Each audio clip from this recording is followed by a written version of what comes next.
ख़वातीन और हज़रात, दोस्तों, करम फरमाओ, मेरे लिए बहुत ही नॉस्टैल्जिक घड़ी है। ये भी खुशी है कि लोग आवाज़ की दानिश को कोट करते हैं। और एक शेर याद आ रहा है कि चमन के एक ही गोशे में है हुजूम बहार, चमन के एक ही गोशे में है हुजूम बहार, ये वो जगह है जहां मेरा आशियाना था। चमन के एक ही गोशे में है हुजूम बहार, ये वो जगह है जहां मेरा आशियाना था। 1978 में आसिम भाई ने और सबों ने अपनी अपनी रुदात सुना दी। मुझे लगता है कि मैं इन सबों से, इस हॉल में जितने सबों से ज्यादा दुखियारी हूँ, क्योंकि मुसाफिर हूँ। मेरे पास बहुत सारे ऐसे किस्से हैं। मुख्तसर ये कि 1978 में जावेद दानिश ने कलकत्ते को खुदा हाफिज कहा था। उस जमाने में लोग मुझ पर हंसते थे कि ये रहता, जैसे कि आसिम भाई ने बता दिया, हमारे नईम भाई भी हमारे पड़ोसी रह चुके हैं, कि रहता चूना गली में है, फियर्स लेन। हम लोग कभी चूना गली नहीं कहते, हम फियर्स लेन में रहते हैं। फियर्स लेन में रहते हैं और बात करते हैं कनाडा अमेरिका की। तो उसने, मैं अपने तमाम जो यहाँ नई जनरेशन बैठी है, जो कुछ भी थोड़ी सी बैठी, उनके लिए मैं ये बात बता रहा हूँ कि you must have a dream. ख्वाब जरूर देखें। अगर जावेद दानिश ने ख्वाब न देखा होता तो आज इस महफिल का सदर ना होता। आप जरूर देखें, चाहे आप कलकत्ते में रहें या कनाडा में। एक लंबा सफर हमने किया है। मुझे खुशी इस बात की है कि भाई नईम अनीस हमारे बड़े करम फरमा दोस्त हैं, छोटे भाई हैं हमारे। इन्होंने जब बुलाया तो मुझे बड़ी खुशी हुई।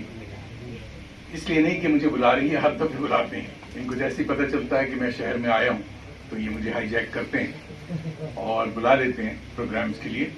आज की खुशी ये है कि ये जो सैल लिसानी वाला मामला है, इससे मुझे अलग तरह की खुशी हुई। ये मामला जरा सा कैनेडियन है। ये कलकत्ता या इंडिया में ये चीज़ें कम होती हैं। लोगों के दिल शदीद गर्मी और शदीद सर्दी की वजह से सिकुड़ गए हैं। लोग ऐसे प्रोग्राम्स कम करते हैं। हमारे यहाँ होता है बहुत। हमारे, मैं इसलिए कहता हूँ कि मैं कनेडियन हूँ और मैं खुद हिंदुस्तानी ड्रामा फेस्टिवल करता हूँ, जिसमें 10 हिंदुस्तानी ज़बानों के ड्रामे होते हैं। सिर्फ उर्दू नहीं, you name it, Hindi, Urdu, Bangla, Tamil, Telugu, Marathi, Gujarati, everything. और उस ड्रामे के टिकट्स जो हैं वो सिर्फ $10 के होते हैं। तो मैं ये कहता हूँ कि साहब 10 प्लेज इन $10। तो ये बड़ा अच्छा प्रोजेक्ट होता है। उसमें यही है कि हम सब मिलजुल कर काम कर रहे हैं कि हर जबान के जो वो हैं, उसमें मुशायरा भी मल्टीलिंगुअल हम उसे कहते हैं, क्योंकि सिर्फ 3 नहीं, बहुत से जबानों के मुशायरे होते हैं। इसकी सबसे अच्छी बात यह है कि ये चीज़ें आपको इंक्लूसिवनेस सिखाती है। ये बहुत ज़रूरी है आज के दौर में। आप जहाँ भी रहें, you have to be inclusive. दिल बड़ा करें और इंक्लूसिव सोसाइटी होनी चाहिए हमारी। जिस तरह से नईम भाई ने ये महफिल सजाई है, मुस्लिम इंस्टीट्यूट ने ये महफिल सजाई है, तो इनको मुबारकबाद बहुत ज़्यादा। कि इंक्लूसिव जब सोसाइटी बनती है तो लोगों के दिल बड़े होते हैं और वो हर ज़बान और हर कल्चर को अपनाते हैं और उसकी अच्छाइयों को देखते हैं। आज दादा की तकरीर सुन के मैं बहुत, उससे भी बड़ा नॉस्टैल्जिक हो गया और एक छोटी सी बेइज्जती कि उनके पेपर को हमने ज़बरदस्ती ले लिया कि आई वांट दिस पेपर। सुनिए साहब, मैं उसका उर्दू में तर्जुमा करूँगा। और शांति रंजन भट्टाचार्य साहब की बात हो रही है। आपके बाबा हमारे दोस्तों में थे, साहब ऑल इंडिया रेडियो कलकत्ता में हमारे सीनियर थे। और हमारे उमर गजाली डॉक्टर बैठे हुए हैं यहाँ, इनके अब्बा हुजूर भी मेरे दोस्तों में थे। तो इससे आपको पता चल सकता है कि मैं वाकई सीनियर सिटीजन हूँ।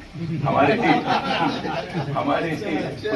होलिये पे न जाया कीजिए, मैं ड्रामे का आदमी हूँ तो मेकअप में रहता हूँ। तो इसलिए ये महफिल जो है हमारे सामने, ये सारे, और भाई नईम अनीस भी माशाअल्लाह बहुत जवान है मुझसे। और जब मैं कलकत्ते को छोड़ रहा था तो ये हाई स्कूल भी नहीं पहुंचे थे मेरे ख्याल में। बहुत छोटे हैं मुझसे, मगर मुझसे बड़ी मोहब्बत करते हैं और यकीन मानिए बुनियादी तौर पे शरीफ आदमी मैं गवाही दे रहा हूँ, मैं पिछले 50 साल से इनको जानता हूँ। जेन्युइनली शरीफ आदमी तो जेंटलमैन। और बच्चे जो यहाँ बैठे हुए हैं, हालांकि कुछ बच्चे हमारे पीछे बैठे, बड़ी खुशी की बात है कि ये सब आए बच्चे, और मगर उनको एटिकेट्स की जरा सी जरूरत है थोड़ी सी। और उर्दू वाले जो हैं, जो हमारे बाहर के दूसरे मेहमान बैठे हुए हैं, उनके सामने छोटे बच्चे यहाँ नहीं आए, वो सिर्फ बुजुर्ग लोग यहाँ आए।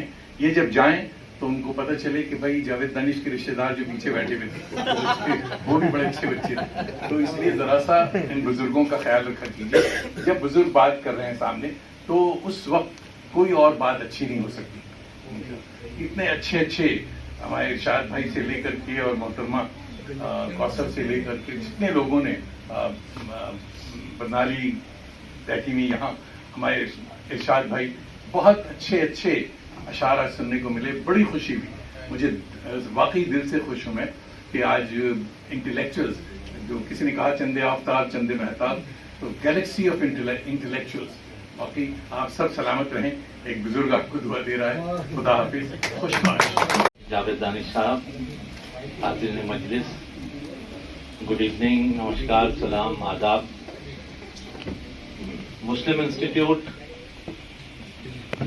के जो आज का जो प्रोग्राम है, ट्राइलिंगुअल जो पोइट्री सेशन है, ये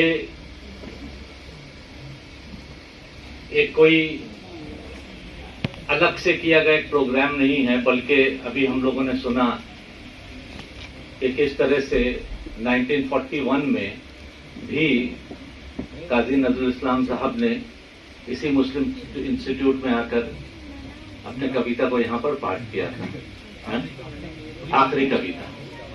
तो ये जो एक हिस्टोरिकल इंस्टीट्यूशन है, ये over a period of time जो है एक कल्चरल, लिटरेरी, एजुकेशनल और एक स्पोर्ट्स हब का नाम मुस्लिम इंस्टीट्यूट है। और आज के जमाने में, जैसे मेरे ख्याल से आराधन साहब ने भी यहाँ कहा कि जब लोग बंटवारा में ज्यादा विश्वास रखते हैं कि किस तरह से डिवाइड किया जाए, चाहे वो रिलीजन के नाम पे हो, चाहे वो लैंग्वेज के नाम पे हो, चाहे वो कास्ट के नाम पे हो, वहां इस तरह के बंगला, हिंदी और उर्दू तीनों लैंग्वेजेस में पोइट्री सेशन करवाना, ये मैसेज समाज को दिया जा रहा है कि जहां आप बांटना चाहते हैं, वहां हम यूनाइट करना चाहते हैं। और जैसे कि मैंने पहले भी कहा कि ये कोई एक वन ऑफ प्रोग्राम नहीं है। अभी 25 तारीख को भी आप पकड़ लीजिए कि आने वाला जो 25 तारीख है, उस दिन भी उर्दू, बंगाली, हिंदी और शायद इंग्लिश, चारों लैंग्वेज का डिबेट कंपटीशन जो है, इंटर स्कूल डिबेट कंपटीशन। तो ये मुस्लिम इंस्टीट्यूट एक हिस्टोरिकल रोल जो किसी जमाने में आजादी से पहले जो प्ले किया होगा, हम लोग तो नहीं थे, लेकिन आज सुनते हैं, पढ़ने वालों को देखते हैं कि किस तरह से उन लोगों ने काम किया। आज फिर से वो एक हिस्टोरिकल रोल, क्योंकि आज मुल्क फिर से उसी कगार पे आकर खड़ा है। আমি ধন্য হলুম, আমি ধন্য হলুম। আমায় অভিনন্দিত আপনারা সেই দিনই করেছেন যেদিন আমার লেখা আপনাদের ভালো লেগেছে। বিংশ শতাব্দীর অসম্ভবের সম্ভাবনার যুগে আমি জন্মগ্রহণ করেছি। এরই অভিযান সেনাদলের তুর্য বাদকের একজন আমি, এই হোক আমার সবচেয়ে বড় পরিচয়। আমি এই দেশে, এই সমাজে জন্মেছি বলে শুধু এই দেশেরই, এই সমাজেরই নই, আমি সকল দেশের সকল মানুষের। কবি চায় না দান, কবি চায় অঞ্জলি, কবি চায় প্রীতি। কবিতা আর দেবতা সুন্দরের প্রকাশ। সুন্দরকে স্বীকার করতে হয় যা সুন্দর তাই দিয়ে। সুন্দরের ধ্যান, তার স্তবগানই আমার ধর্ম। তবু বলছি, আমি শুধু সুন্দরের হাতের বীণা, পায়ে পদ্মফুলি দেখিনি, তার চোখে চোখ ভরা জলও দেখেছি। শ্মশানের পথে, গোরস্থানের পথে তাকে ক্ষুধাদীর্ণ মূর্তিতে ব্যথিত পায়ে চলে যেতে দেখেছি। যুদ্ধভূমিতে তাকে দেখেছি, কারাগারের অন্ধ ভূমিতে তাকে দেখেছি, ফাঁসির মঞ্চে তাকে দেখেছি। আমাকে বিদ্রোহী বলে খামোকা লোকের মনে ভয় দরিয়ে দিচ্ছেন কেউ কেউ। এই নিরীহ জাতটাকে আঁচড়ে কামড়ে তেড়ে নিয়ে বেড়াবার ইচ্ছে আমার কোনোদিনই নেই। আমি বিদ্রোহ করেছি, বিদ্রোহের গান গেয়েছি, অন্যায়ের বিরুদ্ধে, অত্যাচারের বিরুদ্ধে, যা মিথ্যা, কলুষিত, পুরাতন, পচা, সেই মিথ্যা সনাতনের বিরুদ্ধে, ধর্মের নামে বন্যামি আর কুসংস্কারের বিরুদ্ধে। কেউ বলে আমার বাণী জবন, কেউ বলেন কাফের।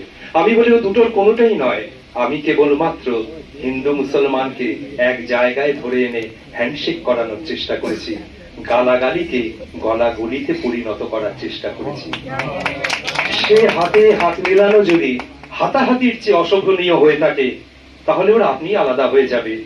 আমার গাঁট ছাড়ার বাঁধন কাটতে তাদের কোনো বেগ দিতে হবে না, কেননা একজনের হাতে আছে লাঠি, আরেকজনের আস্তিনে আছে ছুরি।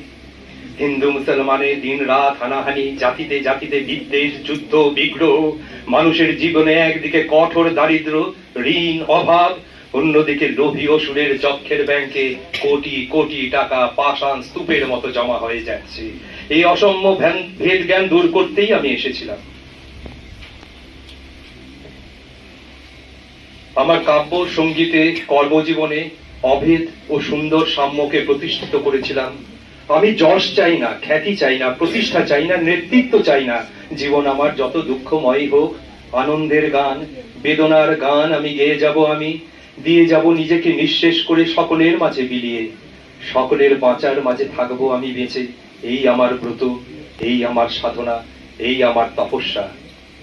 রবীন্দ্রনাথ আমাকে প্রায় বলতেন, দেখ উন্মাদ, তোর জীবনে শেলির মতো, কিটসের মতো খুব বড় একটা ট্র্যাজেডি আছে, তুই প্রস্তুত হ। জীবনে সেই ট্র্যাজেডি দেখার জন্য আমি কতদিন অকারণে অন্যের জীবনকে অশ্রুর বর্ষায় আচ্ছন্ন করে দিয়েছি, কিন্তু আমার জীবন রয়ে গেল বিশুষ্ক মরুভূমির মতো দগ্ধ, মেঘের ঊর্ধ্বে শূন্যের মতো। কেবল হাসি, কেবল গান, কেবল বিদ্রোহ। আমার বেশ মনে পড়ছে একদিন আমার জীবনের মহা অনুভূতির কথা। আমার ছেলে মারা গেছে, মানে নজরুলের ছেলে, ছোট ছেলে বুলবুল যেদিন মারা যায় সেটা বলছে। আমার ছেলে মারা গেছে, আমার মন তীব্র পুত্র শোকে যখন ভেঙে পড়েছে, ঠিক সেই দিনই, সেই সময় আমার বাড়িতে হাসনু হেনা ফুটেছে। এই হচ্ছে কবি। আমি প্রাণ ভরে সেই হাসনু হেনার গন্ধ উপভোগ করেছিলাম। আমার কাব্য, আমার গান, আমার জীবনের সেই অভিজ্ঞতার মধ্যে হতে জন্ম নিয়েছে। যদি কোনোদিন আপনাদের প্রেমের প্রবল টানে আমাকে আমার একাকিত্বের পরম শূন্য থেকে অসময়ে নামতে হয়, তাহলে সেদিন আমায় মনে করবেন না আমি সেই নজরুল। সেই নজরুল অনেকদিন আগে মৃত্যুর খিড়কি দুয়ার দিয়ে পালিয়ে গেছে। মনে করবেন পূর্ণত্বের তৃষ্ণা নিয়ে একটি অশান্ত তরুণ এই ধরায় এসেছিল। অপূর্ণতার বেদনায় তারই বিগত আত্মা যেন স্বপ্নে আমাদের মাঝে কেঁদে গেল। উনি বুঝতে পেরেছিলেন এরপর উনি আর কিছু করতে পারবেন না, উনি একটা পাথর হয়ে যাবেন। যদি আর বাঁশি না বাজে, আমি লাস্ট এটাই বলছেন উনি, মানে কবিরা তো অনেক কিছু বুঝতে পারে। যদি আর বাঁশি না বাজে, আমি কবি বলে বলছি না, আমি আপনাদের ভালোবাসা পেয়েছিলাম, সেই অধিকারে বলছি, আমায় আপনারা ক্ষমা করবেন, আমায় ভুলে যাবেন। বিশ্বাস করুন, আমি কবি হতে আসিনি, আমি নেতা হতে আসিনি, আমি প্রেম দিতে এসেছিলাম, প্রেম পেতে এসেছিলাম। সে প্রেম পেলাম না বলে আমি এই প্রেমহীন নিরস পৃথিবী হতে নীরব অভিমানে চিরদিনের জন্য বিদায় নিলাম। যেদিন আমি চলে যাব, সেদিন হয়তো বা বড় বড় সভা হবে, কত প্রশংসা, কত কবিতা বেরোবে হয়তো আমার নামে। দেশপ্রেমী, ত্যাগী, বীর, বিদ্রোহী, বিশেষণের পর বিশেষণ টেবিল ভেঙে ফেলবে থাপ্পড় মেরে, বক্তার পর বক্তা। এই অসুন্দরের শ্রদ্ধা জীবনের শ্রাদ্ধ দিনে বন্ধু, তুমি যেন যেও না, যদি পারো চুপটি করে বসে আমার অলিখিত জীবনের কোনো একটি কথা স্মরণ করো। তোমার ঘরের আঙিনায় বা আশেপাশে যদি একটা ঝরা পায়ে পেশা ফুল পাও, সেইটিকে বুকে চেপে বলো, বন্ধু আমি তোমায় পেয়েছি। এবার শেষ কথাটা উনি বলছে, তোমাদের পানে চাহিয়া বন্ধু আর আমি জাগিব না, কোলাহল করি সারা দিনমান, কারো ধ্যান ভাঙিব না। নিশ্চল নিশ্চুপ আপনার মনে পুরিব একাকী গন্ধ বিধুর ধূপ। নমস্কার।